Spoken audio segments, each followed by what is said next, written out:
Alright, my beautiful people. Alright, my beautiful people. While Baba mi Ṣọ̀ún Ògbómọ̀ṣọ́ ọba rere mi in attendance pẹ̀lú bàbá mi Ọ̀ọ̀ni kábíyèsí Òkè Ìlá wọ́n ní o Ilé Ifẹ̀ lórí ìrun wa bẹ́ẹ̀ sì ni Ọ̀ọ̀ni Ìrìṣà ni bàbá wa, nobody can dispute that.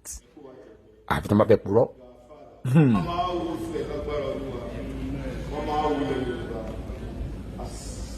I don't know. I'm so happy. Ìfẹ́ tí wọ́n ní sí wa náà ṣe wà bí o. Kò yẹ kó wà bí rárá. Ṣùgbọ́n ìfẹ́ tí wọ́n ní sí kábíyèsí Ṣọ̀ún, ìfẹ́ tí wọ́n ní sí mi, ó sọ pé àwọn láti wà. Kábíyèsí ṣíbọ̀.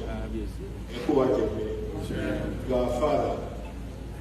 You know, nobody can dispute that. Yeah.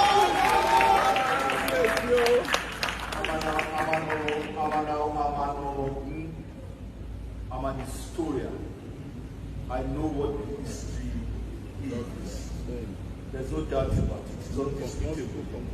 I'm a proud, bona fide product of Ile-Ife.